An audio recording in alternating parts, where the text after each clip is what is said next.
I'm being sued for going to Epstein's Island, which is insane because it's like, out of all the god-awful things that have gone down there, barely anyone faced any real repercussions. All right, be really careful right here. This video shows YouTubers sneaking onto the island that once belonged to Jeffrey Epstein. And the new owner isn't happy about it. Billionaire Stephen Deckhoff bought Epstein's 2 islands in 2023 to build a resort. He's since sued 9 influencers and conspiracy theorists, accusing them of trespassing. YouTuber Andrew Petersen told me, "That's like buying a concentration camp from the Holocaust and like, yeah, we're gonna turn this into a resort. What are you talking about?" I've spent years reporting on Epstein, and at this point it's pretty hard to surprise me. But I was shocked when I read these court filings about the island's caretaker. She was originally hired by Epstein and was recently charged with assault for allegedly capturing and hog-tying one of these influencers. So how did all this happen? And what the heck is going on that island? Jeffrey Epstein actually owned 2 islands in the Caribbean, off of St. Thomas.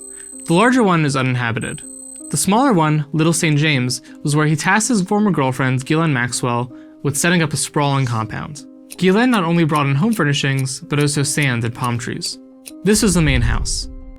The bedrooms inside were where accusers say Epstein raped them. This room, with dental equipment and face masks, had been the center of many conspiracy theories. Epstein's fiancée at the time was a dentist, but that doesn't really explain the masks. In this picture, you can see there were security cameras all over. Victims said they felt trapped on the island. Epstein used the island to host powerful people. Visitors included Google co-founder Sergey Brin, LinkedIn co-founder Reid Hoffman, who said it was part of a fundraising trip for MIT, and Howard Lutnick, who's now Commerce Secretary. And we had lunch on the island. That is true, for an hour. Brin, Hoffman, and Lutnick haven't been accused of any wrongdoing related to Epstein. One of Epstein's accusers, Virginia Giuffre, wrote in her memoir that then Prince Andrew had sex with her there. The ex-prince settled the lawsuit with her without admitting wrongdoing. After Epstein killed himself in a federal jail cell in August 2019, the 2 islands were placed under the control of his executors. And in March 2022, they put them on the market for $125 million.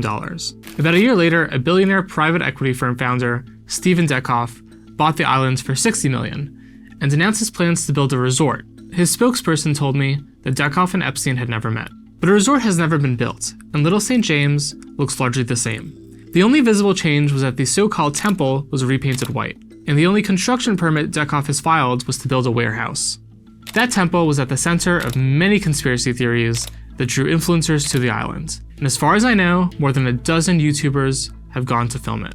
I spoke to Andrew Petersen, behind the YouTube channel SideQuest Drew. He chronicled his August 2025 journey to the island in this video. Wait, watch out, there might be a camera out there. We're gonna be gone in a second, right? No, we still have to go to the temple. He told me he was dead set on landing on Little St. James because he wanted to seek the truth about the island once owned by a famous pedophile. But YouTube videos like his are why he and 8 other people are being sued for trespassing. The footage shows Andrew and his friends renting kayaks in St. Thomas and paddling to Little St. James. Oh yeah, and a Category 5 hurricane was pummeling the area at the time. Paddle, paddle! Go, go, go, go! The videos show them rummaging around the temple and the main house. They had a lot to say about this art. Bro, that's literally a tortured person statue. By then, the storm was getting worse, and Andrew told me he realized they had made a huge miscalculation. With this wind, there's no way I'm getting on the kayak on the open ocean. There's no way. Right now, 100% no. Yeah, I think we're staying here. we gotta camp here. So they decided to stay the night. Yeah, I was thinking they'd have this guest house like stocked with snacks. I got really upset just looking at that section. Like I feel the tears in my eyes. Like that's how heavy it is. He told me they didn't find any underground tunnels, a conspiracy theory that had taken the internet by storm. In the morning, the group put up a "Release the Files" flag next to the temple. At the time of filming, the Trump administration hadn't dropped any documents. The Justice Department did release some files later that year. Then the group left, and as they paddled away, they heard security yelling at them from the shore. Sorry. We lost control of the boat. Based on my reporting, Andrew and his friends were lucky they didn't encounter the island's caretaker, Anne Rodriguez. In March, she caught 2 YouTuber brothers flying a drone over the island. According to one of the brothers' accounts to the US Virgin Islands police, she pulled a boat up to theirs and ordered one of them to swim to her boat. She was pointing what looked like a gun at his head. A Coast Guard member found that brother hogtied and totally naked in the back of her boat. The weapon ended up being a BB gun designed to look like a Glock. A rental company blamed Deckhoff's employees for destroying the 2 jet skis the brothers rented.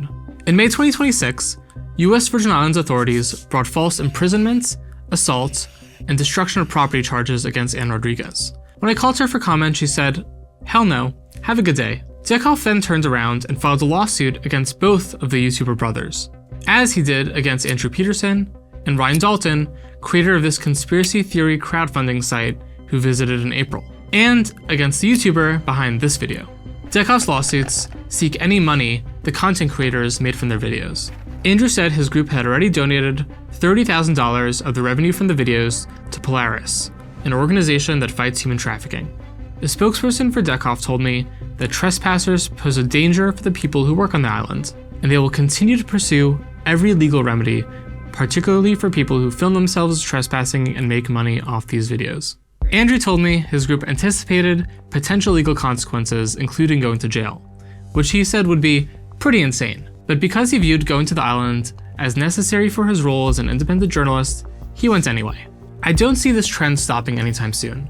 As long as people have questions about Jeffrey Epstein, people will have questions about the island. Just like the influencers Dieckhoff is suing, a lot of Americans still want answers.